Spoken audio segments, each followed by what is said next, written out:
નમસ્તે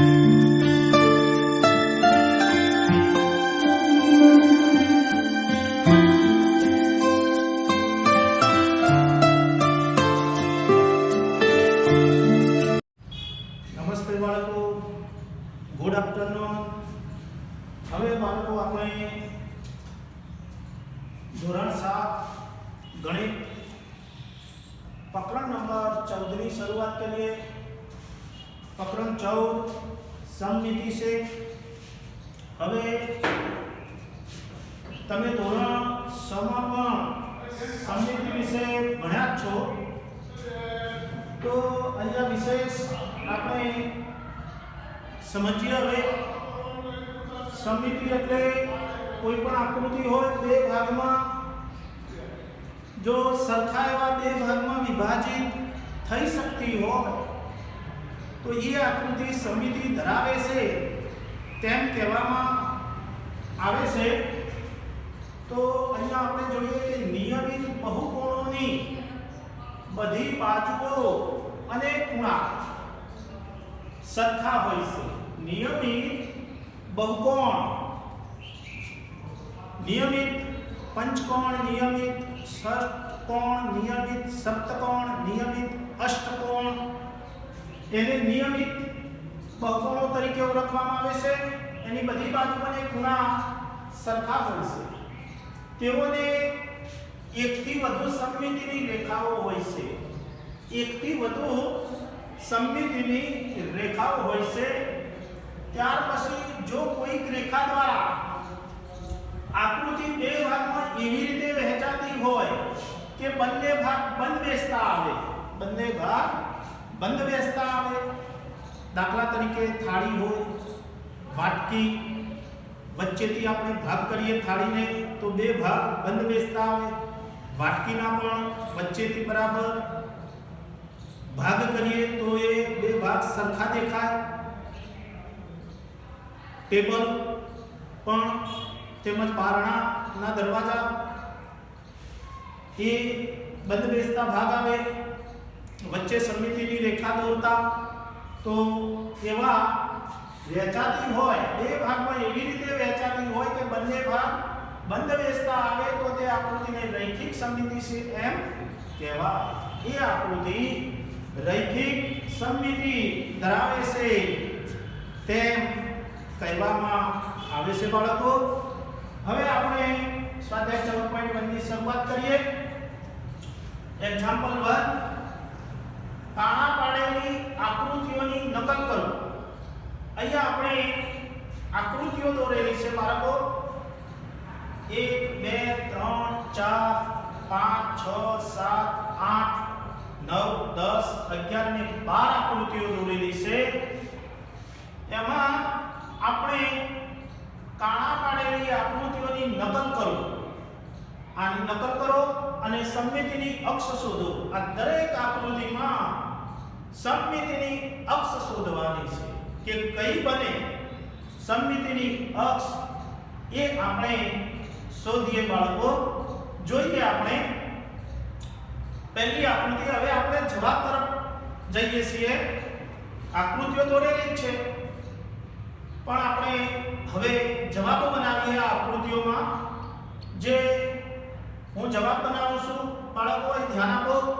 પહેલી આકૃતિ અહીંયા કાણા પાડેલા છે. કાણા પાડેલી આકૃતિઓની નકલ કરો. આ કાણા પાડેલી આકૃતિઓની નકલ કરો અને સમમિતિની અક્ષ શોધો.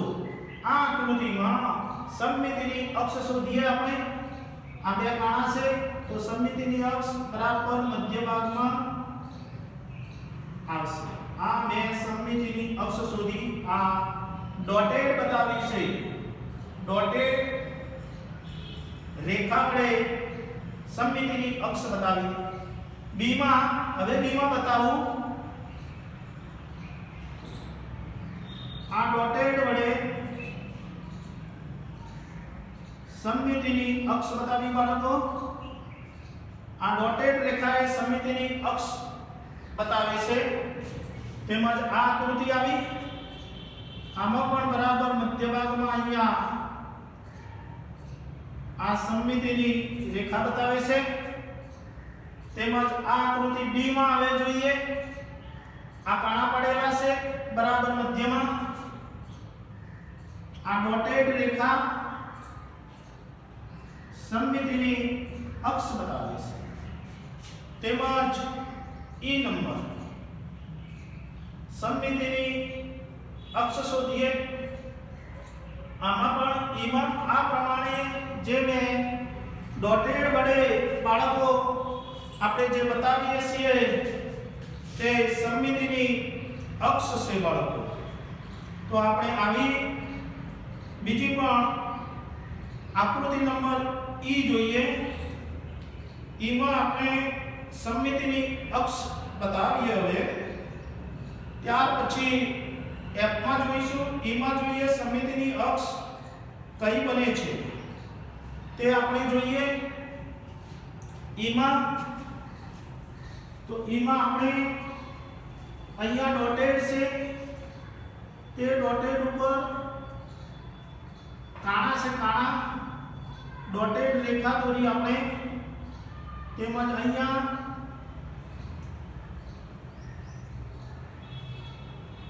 આ સમમિતિની અક્ષ દોરી। આ તો ખરી જ, તેમજ વચ્ચે પણ સરખા ભાગમાં આ ડોટેડ રેખાઓ દોરીએ। તેમજ અહીંથી પણ જશે।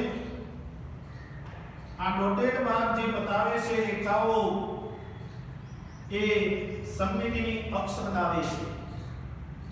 આ રીતે તમારે દોરવાની રહેશે બાળકો।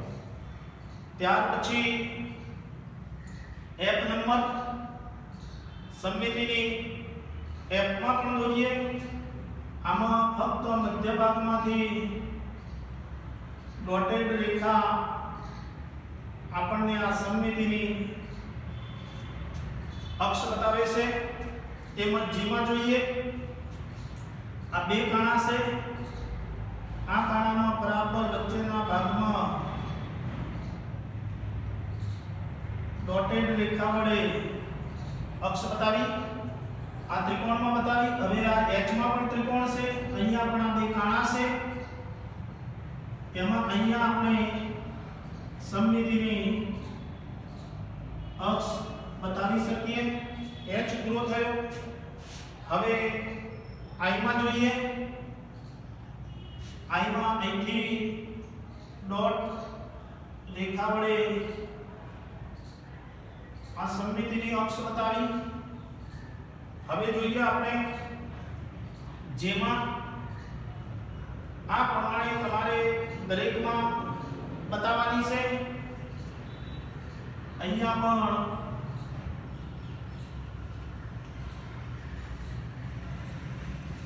આ સમમિતિની રેખા બતાવી। હવે જોઈએ અહીંયા આપણે આ પ્રમાણે દરેક આકૃતિમાં તમે બાળકો કાણા કઈ જગ્યાએ છે એ ખાસ જોજો। હવે જે નંબર આપણે આવ્યા છીએ એ પણ જોઈએ। જે નંબરમાં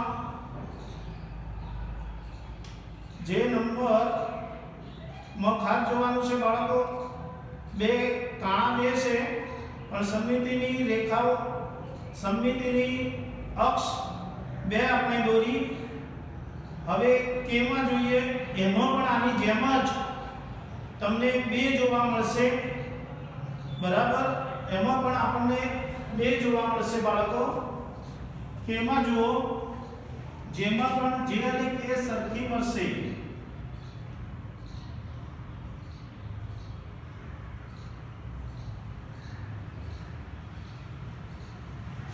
જે અને કે માં તમે જુઓ બંને સરખા ભાગ આ રીતે પડશે।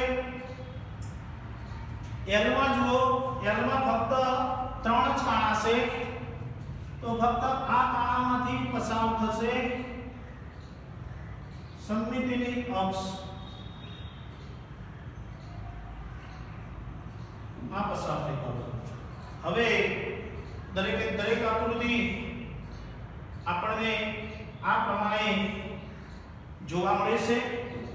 બરાબર. હજુ નિરીક્ષણ કરો બાળકો કે કેવી રીતે તમને દરેકમાં જવાબ મળે છે એ હજુ નિરીક્ષણ કરો કે કેવી રીતે તમને આ કાણાઓ પાડેલા હતા અને આકૃતિમાં તમને સમમિતિની અક્ષ મળી. હવે આપણે એક્ઝામ્પલ નંબર 2 જોઈશું બાળકો. નીચે આપેલી સમમિતિની રેખા દ્વારા બાકીના કાણા શોધો. બાકીના કાણા શોધો. અહીંયા 6-5 આકૃતિ આપેલી છે. બાકીના કાણા કઈ જગ્યાએ આવશે એ આપણે શોધવાના છે. જોઈએ હવે એમાં આ કાણું અહીંયા છે તો આ અહીંયા આવશે. એ બીમાં આ કાણું અહીંયા છે તો આ અહીંયા આવશે. તમને તરત જ ખબર પડી જશે આકૃતિ ઉપરથી. સીમાં અહીંયા આવશે. ડીમાં અહીંયા કાણું આવશે. ઈમાં એક અહીંયા આવશે અને બીજું અહીંયા આવશે. જુઓ બરાબર. આ પ્રમાણે એક્ઝામ્પલ નંબર 2 માં મળે નીચે આપેલી સમમિતિની રેખા દ્વારા બાકીના કાણા શોધો. આ જવાબો આપણે બનાવ્યા. એક એક કાણા આપેલા હતા. દરેકમાં આમાં 2 હતા તો દરેક આકૃતિ આપણે કાણા દર્શાવીને પૂર્ણ કરી.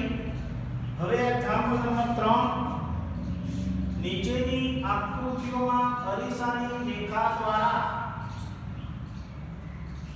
તૂટક રેખા વડે દર્શાવવામાં આવી છે. અહીંયા આકૃતિઓ આપેલી છે.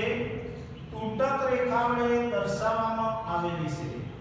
તૂટક રેખા પર પ્રતિબિંબ વડે દરેક આકૃતિને પૂર્ણ કરો. આનું આપણે પ્રતિબિંબ પાડીએ તો એ પ્રતિબિંબ જોઈને આકૃતિ પૂર્ણ કરવાની છે. શું તમે પૂર્ણ કરેલી આકૃતિઓના નામ આકાર ફરી યાદ કરી શકશો? તો ફરી યાદ કરીએ. હવે જોઈએ જવાબ તરફ જઈએ આપણે. એ નંબરની આકૃતિ આ પ્રમાણેની છે એટલે આને આપણે પૂર્ણ કરીએ. અને આ આકૃતિને આપણે પૂર્ણ કરીએ બાળકો.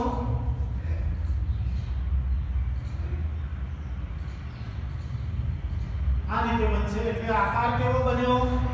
ચોરસ. શું બન્યો આકાર? ચોરસ. બી માં જોઈએ.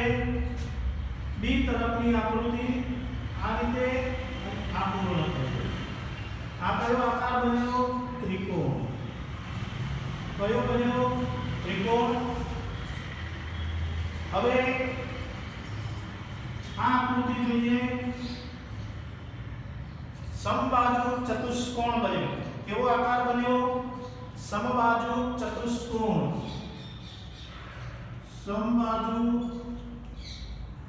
ચતુષ્કોણ. આકૃતિ જોઈએ ડી. એમાં તમારે આ વર્તુળ પૂર્ણ કરવાનું છે. આનું નામ શું મળે? વર્તુળ. હવે આકૃતિ ઈ જોઈએ. આ પ્રમાણે આપણે પૂર્ણ કરીએ આકૃતિને.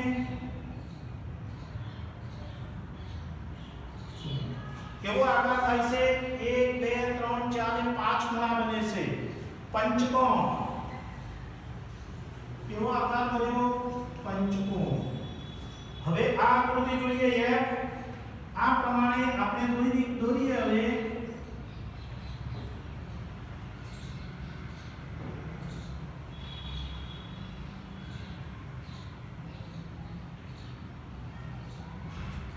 આ પ્રમાણેની આકૃતિ થશે.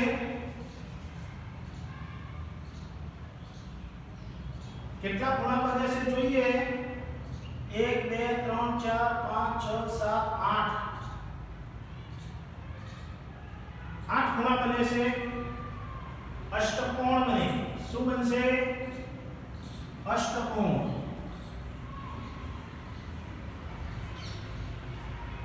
શું બનશે બાળકો? અષ્ટકોણ. ફરીથી જુઓ. પહેલી આકૃતિ શું બની?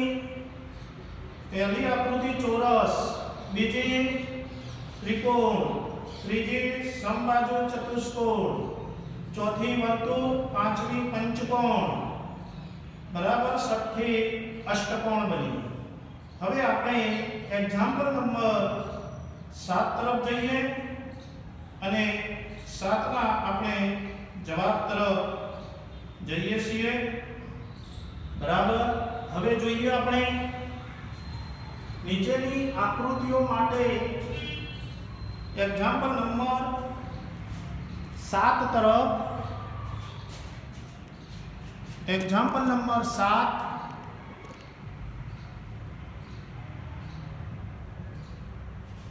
જોઈએ. હવે નીચેની આકૃતિઓ માટે સમમિતિની રેખાઓની સંખ્યા જણાવો.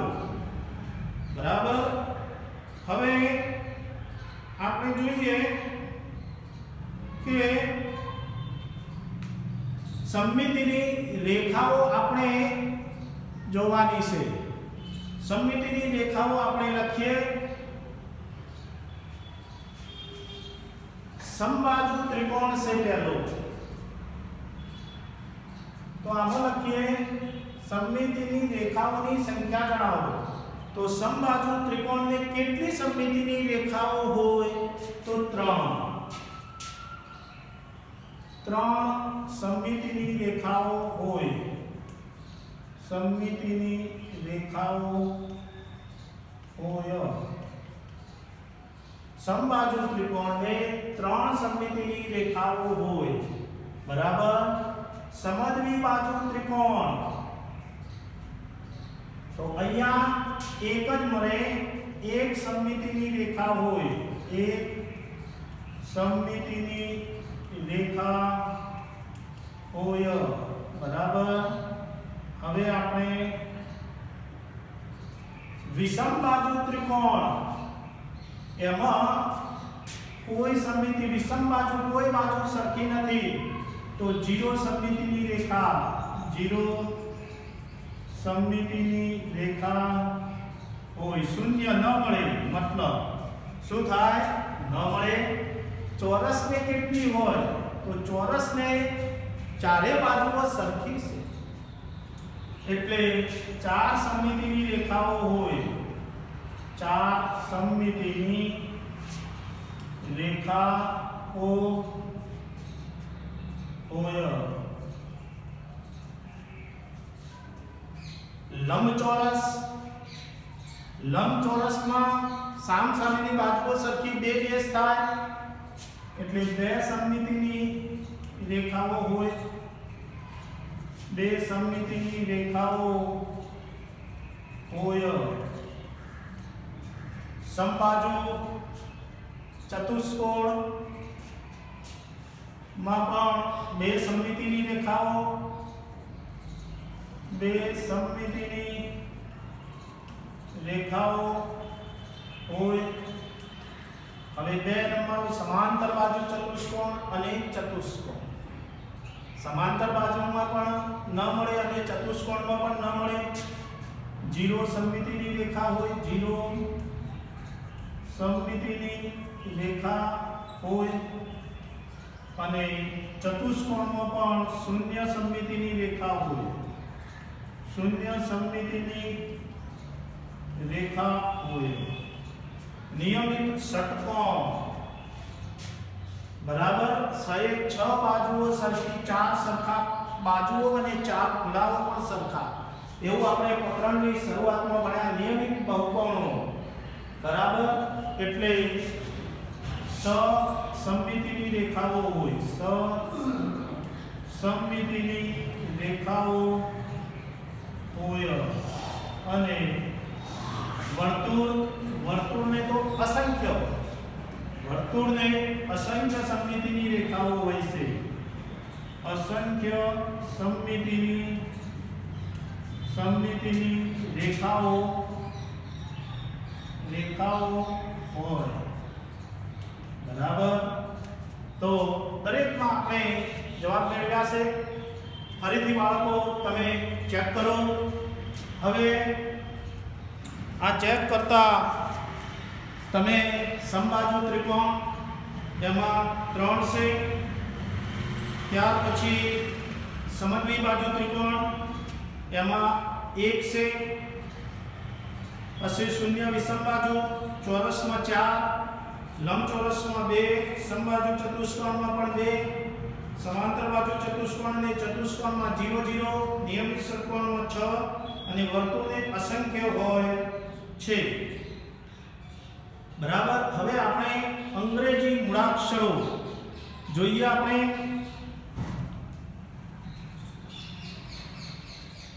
દરેકની સમજૂતી એક્ઝામ્પલ નંબર 8. અંગ્રેજી મૂળાક્ષરના કયા અક્ષર પરાવર્તિત સમમિતિ ધરાવે છે? એટલે કે અરીસામાં મળતા પ્રતિબિંબ સંબંધિત સમમિતિ જોવાની છે. અહીંયા એ ઊભો અરીસો, આડો અને ઊભો બંને અરીસા. બરાબર. હવે આપણે પહેલો એ નંબર ઊભા અરીસા દ્વારા. ઊભા અરીસામાં અંગ્રેજી મૂળાક્ષરના કયા અક્ષરો એના જેવા જ દેખાય છે તેવું આપણે જોઈએ. તો તમે વિજ્ઞાનમાં બાળકો ભણ્યા છો કે કયા અક્ષરો એનું પ્રતિબિંબ આપણે સમતલ અરીસામાં આપણે જોઈએ છીએ તો ડાબો ભાગ જમણી બાજુ અને જમણો ભાગ ડાબી બાજુ દેખાય છે. તો કયા એવા અક્ષરો છે કે જેમાં એના એ જ પ્રતિબિંબ આપણને જોવા મળે છે? એવા અક્ષરો શોધીએ.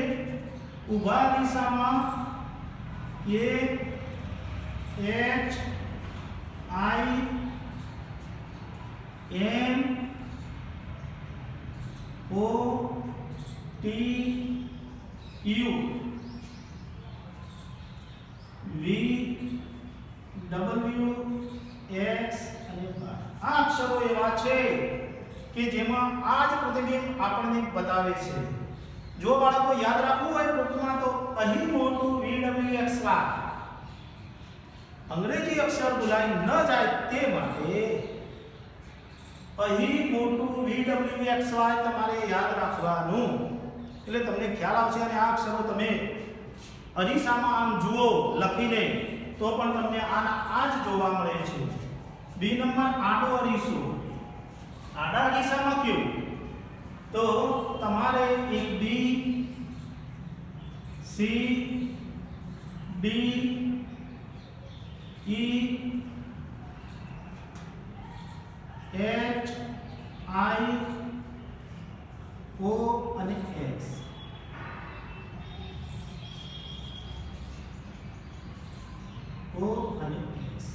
આપણને આ અક્ષર છે એ આડા અરીસા આડા પ્રતિબિંબ ધરાવતા. તો આ રે અક્ષરો એના આપણને જોવા મળશે. યાદ રાખવા માટે BCD Hiox. સી નંબર આડો અને ઊભો બંને અરીસા માટે. સી નો જવાબ આડો અને ઊભો બંને અરીસા માટે ફક્ત છેલ્લા અક્ષર છે આપણે લઈ લેવાના બાળકો યાદ રાખવા માટે HI અને OX. HI અને OX આને જોવા મળે છે બાળકો. બરાબર. આપણે આ અક્ષરો આપણે જોઈએ તો આ પ્રમાણે જોવા મળે છે. એટલે આપણે આ પ્રમાણે અરીસા માટે પણ આપણને જોવા મળે છે. અહીંયા આપણે હોય છે શબ્દ બે સમમિતિની રેખા જોઈએ.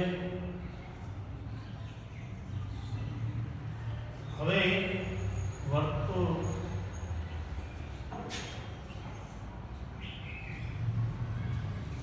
એક્ઝામ્પલ 9. ત્રણ એવા આકારના ઉદાહરણ આપો કે જેમાં સમમિતિની રેખા ન હોય. સમમિતિની રેખા ન હોય તેવા ત્રણ ઉદાહરણ એટલે કે એક વિષમ બાજુ ત્રિકોણ પર લઈ શકાય, સમાંતર બાજુ ચતુષ્કોણ પર લઈ શકાય, ચતુષ્કોણ પર લઈ શકાય. એ 0 છે, આપણને સમમિતિની રેખા મળે નહીં. તો અહીંયા આપણે એના સિવાયના બીજા નામ લઈએ. અહીંયા તો 0 0 છે એ પણ ઉદાહરણ ચાલે. ત્રણ એવા આકારના ઉદાહરણ આપો કે જેમાં સમમિતિની રેખા ન હોય. આ 0 વાળા ઉદાહરણ અહીંયા પણ લખી શકાય બાળકો. અથવા અનિયમિત પંચકોણ લઈ શકાય, અનિયમિત સપ્તકોણ પણ લઈ શકાય, અનિયમિત સપ્તકોણ પણ લઈ શકાય 7 ખૂણાવાળું, અને અહીંયાથી આપણે લઈએ ચતુષ્કોણ પણ લઈ શકાય, વિષમ બાજુ ત્રિકોણ ને પણ લઈ શકાય, વિષમ બાજુ ત્રિકોણ